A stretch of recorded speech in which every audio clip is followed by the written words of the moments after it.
कल्पना कीजिए, एक ऐसा व्यक्ति जिसके पास न सेना थी, न धन था, न कोई बड़ा राजपाट, लेकिन उसने पूरे भारत का इतिहास बदल दिया। वो थे महान रणनीतिकार, महान गुरु, राजनीति के पितामह आचार्य चाणक्य। चाणक्य ने जो बातें 2300 साल पहले कही थीं, आज भी वैसी की वैसी सच साबित हो रही हैं। और आज मैं आपको चाणक्य की एक ऐसी बात बताने जा रहा हूं जो अगर आपने समझ ली तो आपकी जिंदगी बदल सकती है। भाग 1, चाणक्य की वो अमर बात। चाणक्य कहते हैं, मनुष्य की सबसे बड़ी कमजोरी उसका भावुक होना नहीं, बल्कि गलत व्यक्ति पर भरोसा करना है। सोचिए, उनकी असंख्य नीतियों में से एक ऐसी बात है, एक अमर सिद्धांत जो शायद सबसे महत्वपूर्ण है। और आज मैं आपको चाणक्य की उसी एक अनमोल बात के बारे में बताने जा रहा हूँ, जिसे अगर आपने गहराई से समझ लिया, अपने जीवन में उतार लिया, तो यह आपकी जिंदगी की दिशा ही बदल सकती है। आपको असफलता के गर्त से निकालकर सफलता के शिखर तक पहुंचा सकती है। ये सिद्धांत आपके रिश्तों, आपके करियर और आपके मानसिक संतुलन की रक्षा कर सकता है। भाग 2, विश्वास, वरदान या अभिशाप। चाणक्य ने अपने एक प्रसिद्ध सूत्र में कहा है, मनुष्य की सबसे बड़ी कमजोरी उसका भावुक होना नहीं, बल्कि गलत व्यक्ति पर भरोसा करना है। सोचिए, चारों ओर नजर दौड़ाइए। आज के समय में कितने लोग दुखी हैं, कितने लोग किसी न किसी से धोखा खा चुके हैं, कितनों का करियर बर्बाद हुआ, कितनों का व्यापार डूब गया, कितने परिवार टूट गए। इन सब के पीछे सिर्फ एक ही कारण है, क्योंकि उन्होंने गलत व्यक्ति पर अंधविश्वास किया। विश्वास अपने आप में एक बहुत बड़ी ताकत है, एक वरदान है। ये समाज की नींव है, रिश्तों की जड़ है। लेकिन जब ये विश्वास गलत व्यक्ति पर हो जाए, तो वही ताकत आपकी सबसे बड़ी कमजोरी, आपके लिए अभिशाप बन जाती है। यह उस तेज धार वाले चाकू की तरह है जो रसोई में काम आता है, लेकिन अगर वही चाकू दुश्मन के हाथ में पड़ जाए तो आपकी जान ले सकता है। ठीक यही हाल आपके रहस्यों और भावनाओं का है। जब आप किसी अयोग्य व्यक्ति को अपनी कमजोरियां, अपने सपने और अपनी योजनाएं सौंप देते हैं, तो आप उसे अपने विरुद्ध हथियार दे देते हैं। भाग 3, चाणक्य की रणनीति। चाणक्य ने इसीलिए एक और अहम बात कही थी, राज, धन और योजना, इन तीनों को कभी किसी पर पूर्ण रूप से प्रकट मत करो। आज के आधुनिक समय में इस नीति को गहराई से समझना और भी ज़रूरी हो गया है। पहली बात, अपने प्लान सबको मत बताइए। आप नया बिजनेस शुरू करने वाले हैं, नई तैयारी कर रहे हैं, कोई बड़ा प्रोजेक्ट बना रहे हैं, नई नौकरी या करियर बदलने की सोच रहे हैं, तो इसे हर किसी को बताने की कोई ज़रूरत नहीं है। क्यों? इसका कारण बहुत सरल है, लेकिन बहुत गहरा भी है। क्योंकि इस दुनिया में मुख्य रूप से 2 तरह के लोग होते हैं। एक, जो आपको आगे बढ़ते देखकर सच्चे मन से खुश होंगे, आपकी सफलता में आपका साथ देंगे, और दूसरे, वे अनगिनत लोग जो आपको गिरते हुए, असफल होते हुए देखकर खुश होंगे, आपकी असफलता पर मन ही मन तालियां बजाएंगे। और सच कहूँ तो ईमानदारी से देखा जाए तो दूसरी श्रेणी के लोग, यानी आपके प्रति ईर्ष्या और द्वेष रखने वाले, पहली श्रेणी के लोगों से कहीं ज़्यादा होते हैं। अपनी योजना बताकर आप उनके ईर्ष्यालु मन में आग लगाने का काम करते हैं, और वे जाने अनजाने आपके रास्ते में रोड़े अटकाना शुरू कर देते हैं। भाग 4, चाणक्य की रणनीति। अब जरा गौर कीजिए चाणक्य के उस ऐतिहासिक कारनामे पर। जब चाणक्य ने चंद्रगुप्त मौर्य को तैयार करना शुरू किया, उसे एक साधारण बालक से एक सम्राट बनाने की नींव रखी, तो उन्होंने क्या किया? क्या उन्होंने चारों ओर ढिंढोरा पीट दिया कि हम नंद वंश का अंत करेंगे? क्या वे चंद्रगुप्त को लेकर हर चौराहे पर भाषण देते फिरे? बिल्कुल नहीं। उन्होंने चुपचाप, बेहद गोपनीय तरीके से एक दीर्घकालिक और जटिल योजना बनाई। उन्होंने धीरे धीरे, पूरी सावधानी के साथ चंद्रगुप्त को शिक्षित और प्रशिक्षित किया। उन्होंने गुप्तचरों का एक जाल बिछाया, गठबंधन बनाए और नंद साम्राज्य की कमजोरियों को समझा। ये सब इतनी गोपनीयता से किया गया कि शक्तिशाली नंद सम्राट घनानंद को इसकी जरा सी भी भनक नहीं लगी। उन्होंने अपनी रणनीति को पूरी तरह गुप्त रखा, और जब मौका आया तो एक ऐसा आक्रमण किया, एक ऐसा राजनीतिक और सैन्य कूटनीति का प्रहार किया जिसने पलक झपकते ही इतिहास बदल दिया। अगर चाणक्य हर किसी को अपनी योजना और रणनीति बताते फिरते, तो क्या वे कभी सफल हो पाते? कदापि नहीं। उनकी सफलता का सबसे बड़ा मंत्र था गोपनीयता और सही समय पर किया गया प्रहार।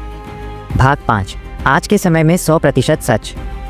आज का ये डिजिटल युग और भी अधिक जटिल और ख़तरनाक है। आज धोखा सीधे सीधे चेहरे पर नहीं आता, बल्कि वो मुस्कुराते हुए चेहरे के पीछे, प्यार भरी बातों के पीछे और अपनत्व के मुखौटे के पीछे बड़ी चालाकी से छुपा होता है। सोशल मीडिया पर हज़ारों दोस्त हैं जो आपकी हर तस्वीर पर लाइक कर देते हैं। ऑफिस में ऐसे सहकर्मी हैं जो आपके साथ कॉफ़ी पीते हैं और आपकी तारीफ़ करते हैं। रिश्तेदारों में ऐसे लोग हैं जो हर त्यौहार पर मिठाई खिलाते हैं और कुशलक्षेम पूछते हैं। लेकिन जब वास्तविक संकट का समय आता है, जब आपको सच्ची मदद की ज़रूरत होती है तो वही तथाकथित दोस्त और रिश्तेदार सबसे पहले पीछे हट जाते हैं, अपने अपने बहाने बनाने लगते हैं और कई बार तो आपकी मुश्किल का फ़ायदा उठाने की भी कोशिश करते हैं। यही वो कड़वी सच्चाई है जिसे चाणक्य ने हज़ारों साल पहले भांप लिया था। उन्होंने इसीलिए कहा था, जिस पर विश्वास करो पहले उसे बड़ी बारीकी से परखो, किसी को भी तुरंत अपना विश्वास पात्र मत बना लो। भाग 6, परखने की कला। अब सवाल उठता है कि किसी व्यक्ति को परखा कैसे जाए। यह कोई रॉकेट साइंस नहीं है, लेकिन इसके लिए सतर्क दृष्टि और धैर्य की ज़रूरत होती है। ध्यान से सुनिए, ये वो कसौटियाँ हैं जिन पर आप हर व्यक्ति को परख सकते हैं। सबसे पहले, जब आप कमज़ोर हों, मुसीबत में हों, तो गौर से देखिए कि उस समय कौन आपके साथ खड़ा रहता है, बिना किसी स्वार्थ के आपकी मदद के लिए आगे आता है। दूसरा, जब आप सफल हों, ऊंचाइयों पर पहुंचे हों, माइनस तो देखिए कि किसके चेहरे पर ईर्ष्या की झलक है, कौन आपकी तारीफ करते हुए भी मन ही मन जल रहा है और आपको नीचा दिखाने के अवसर तलाश रहा है। और तीसरा, जब आप गिरें, असफल हों या कोई हानि उठाएं, तो देखिए कि किसके चेहरे पर मुस्कान है, कौन आपकी असफलता पर खुश हो रहा है या मैंने तो पहले ही कहा था कहकर आपको और अधिक ठेस पहुँचा रहा है। यही 3 स्थितियाँ हैं जो किसी व्यक्ति के असली चरित्र का आईना होती हैं। यही असली पहचान है सच्चे और झूठे लोगों की। भाग 7, भावुकता की भूल।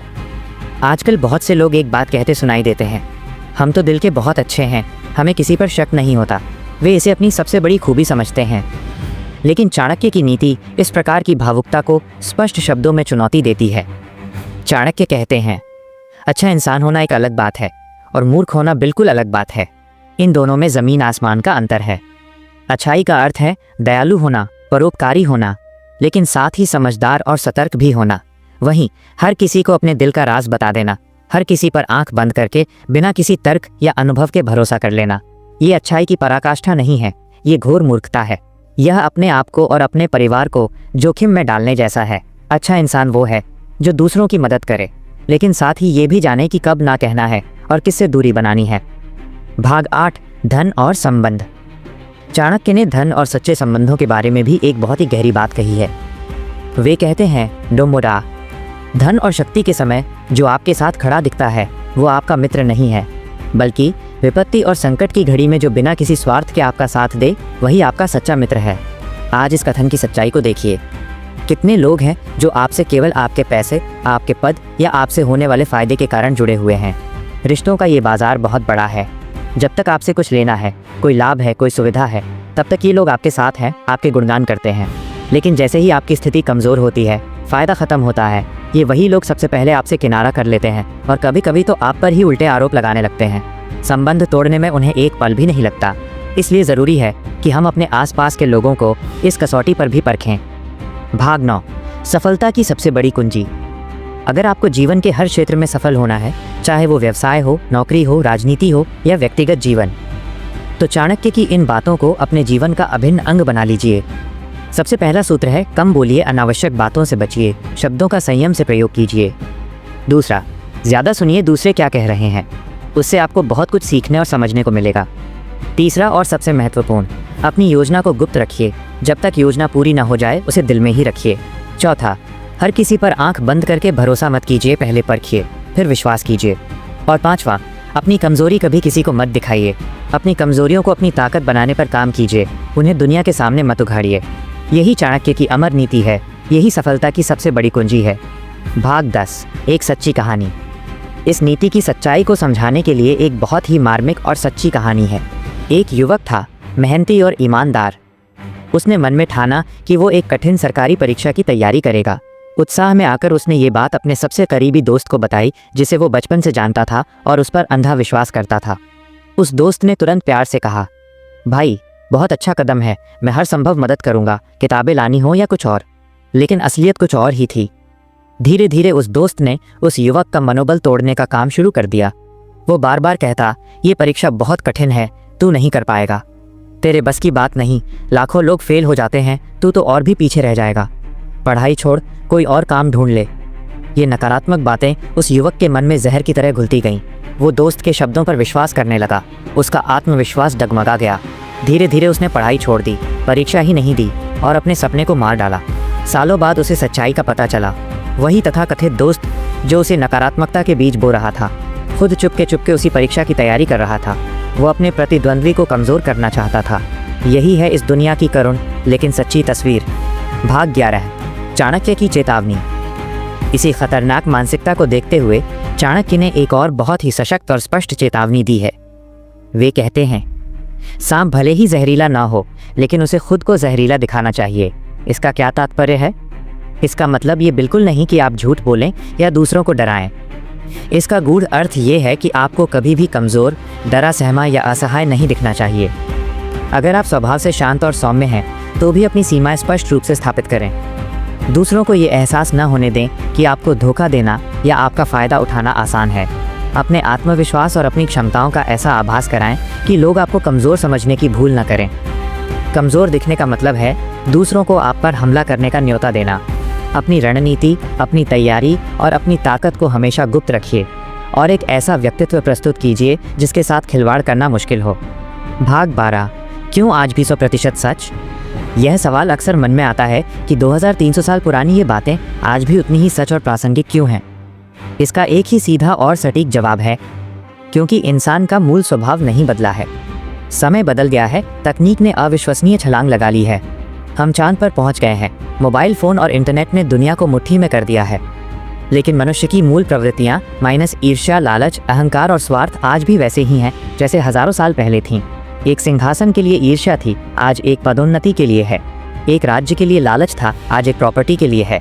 यह मानवीय दुर्गुण कभी नहीं मिटते। इसीलिए मनुष्य के व्यवहार को समझने वाली चाणक्य की बातें आज भी उतनी ही सजीव और सटीक हैं जितनी सदियों पहले थीं। वे हर युग के लिए अमर सत्य हैं। भाग 13, अंतिम संदेश। तो अंत में, यदि आपको वास्तव में जीवन में आगे बढ़ना है, सफलता के शिखर को छूना है और मानसिक शांति के साथ जीना है, तो चाणक्य के इस अंतिम संदेश को हमेशा याद रखिए। ये समझ लीजिए कि हर वो व्यक्ति जो आपके सामने मुस्कुरा रहा है, आपका हितैषी और शुभचिंतक नहीं हो सकता। हर वो व्यक्ति जो मुसीबत के समय आपके साथ खड़ा होने का वादा करता है, वास्तव में आपका हितैषी नहीं होता। इसलिए सतर्क रहिए। पहले हर किसी को परखिए, उनके इरादों को समझने की कोशिश कीजिए। अपने मन की बात, अपनी योजनाएं और अपनी कमज़ोरियां हर किसी के सामने प्रकट मत कीजिए। चुप रहिए, धैर्य रखिए, अपनी तैयारी में जुटे रहिए और जब सही समय आए, जब परिस्थितियां पूरी तरह अनुकूल हों, तब अपनी पूरी ताकत से अपने लक्ष्य पर वार कीजिए। यही आचार्य चाणक्य की वो अमर नीति है जो आपको न केवल धोखे से बचाएगी, बल्कि जीवन में अटल सफलता की ओर भी ले जाएगी। दोस्तों, अगर आज की इस बात ने आपकी आंखें खोल दी, तो इस वीडियो को लाइक, शेयर और सब्सक्राइब ज़रूर कीजिए, क्योंकि अगली बार मैं आपको चाणक्य की वो नीति बताने वाला हूँ जो दुश्मन को बिना लड़ाई हराने का तरीका सिखाती है। सोचिए, अगर आप बिना लड़े जीत जाएं तो। मिलते हैं अगली वीडियो में। जय हिंद।